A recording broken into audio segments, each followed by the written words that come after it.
18-ші есеп бізде жұмысқа байланысты есеп. Бір уақытта ашылған екі кран бассейннің 6-5 бөлігін толтырады 14 минутта. Және де егер оның біреуі екіншісінен бассейнді 14 минут тезірек толтыратын болса, онда әр кран жеке-жеке бассейнді қанша уақытта толтыратын болады. Есеп өте оңай. Біз келесі затты қарастырайық. Бассейн дегеніміз, яғни оның жұмыс көлемі егер бізге берілмейтін болса, онда оны 1 деп алуға болады. Ол жұмысқа байланысты есептер. Және де бізде мысалы X уақытта бірінші кран толтырса, бассейнді екінші кран бізде 14 минут кейін толтырады. Яғни Y қосу 14 болады. Ал бірінші теңдеу.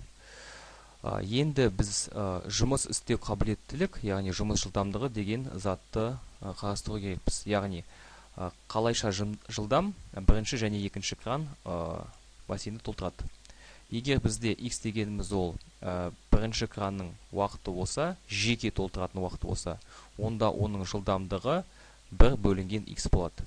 Сәйкесінше егер де Y дегеніміз ол екінші кранның жеке толтыру уақыты болса, онда 1 бөлінген Y ол толтыру жылдамдығы болады екінші кранның. Яғни бірінші кран және екінші кран.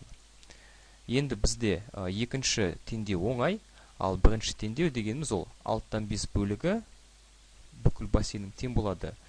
Бірінші және екінші кран оларды бірге толтырады, яғни екі жылдамдықты біз қосамыз. 1 бөлінген X қосу 1 бөлінген Y. Және оны 14 минутқа көбейтеміз. Енді келесіні қарастырайық. Бізде X дегеніміз Y қосу 14, яғни бірінші теңдеудің орнына, бірінші теңдеуде X-тің орнына біз Y қосу 14-ті қоя аламыз. Яғни 6-5 болады Y қосу 14-тен 1 қосу Y-тен 1. Және осыны біз бүкіл 14-ке көбейтеміз. Енді біз екі бөлшекті қосайық. Бөлімдер олардың ортақ бөлімге келтіру керек бізге. Y қосу 14 және Y. Яғни қиғашынан көбейтеміз. Y қосу 14.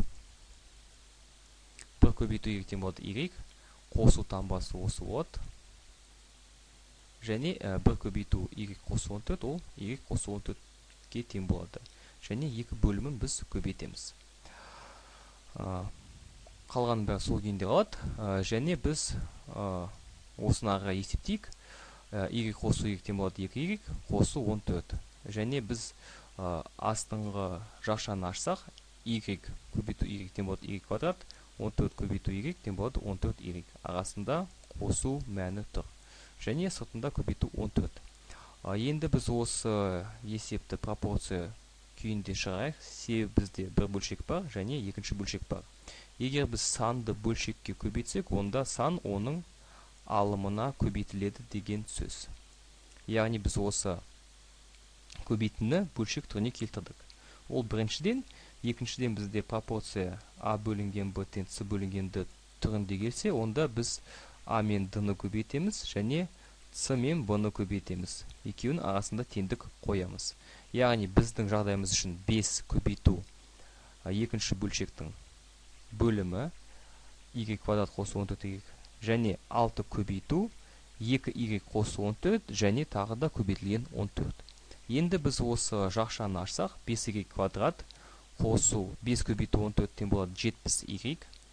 6 көбейту 14-тен болады бізде қанша? 84.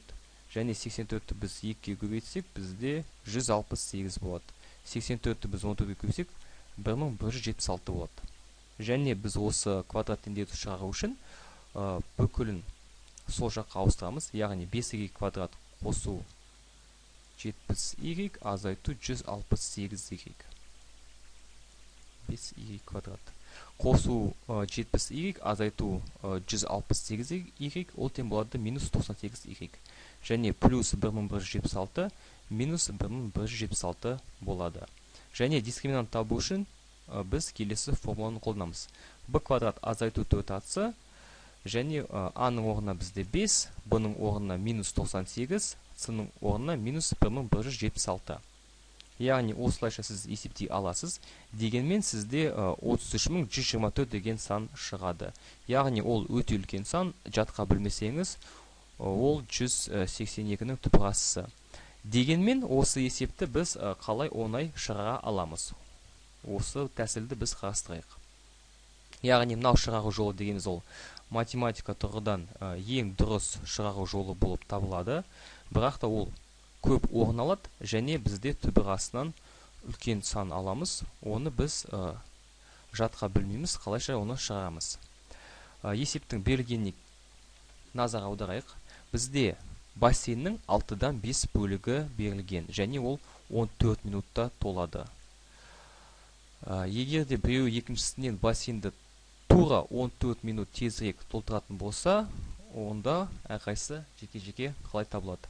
Байқасақ, бізде екеуінде 14 минут берілген және бассейннің 6-дан 5 бөлігі.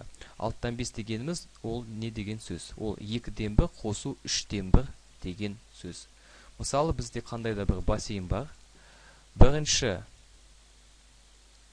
кран, оның айтарлықтай жартысын толтыратын болса, 2-ден 1 бөлігі, және екінші кран оның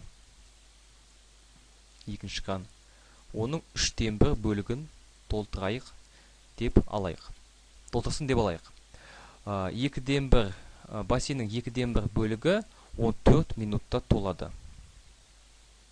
Яғни, егер біз 14-ті 2-ден 1-ге бөлсек, ол тең болады 28 минут.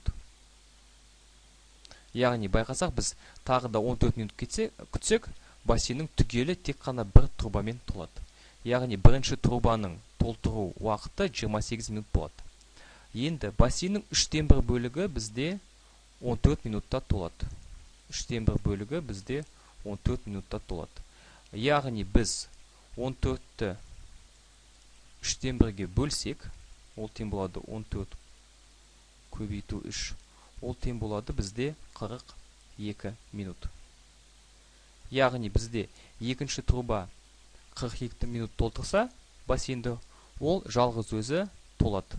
Екінші кранның арқасында. Енді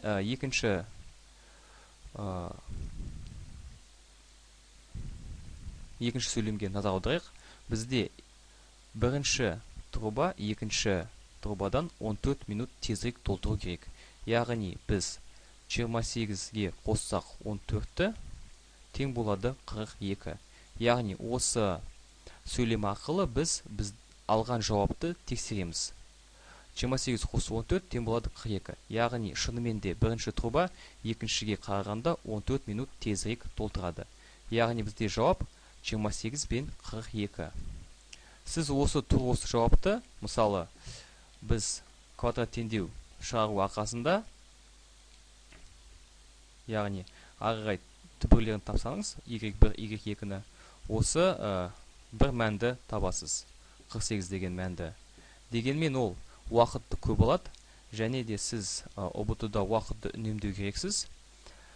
Осы есеп осылай оңай шығады, себебі бізде бір жағынан 5-тен 6 бөлігі берілген бассейнді толтыратын, және осы 2 рет 14 минут қайталанатын болғандықтан, осындай оңай жолмен біз 18-ші есепті шығара аламыз.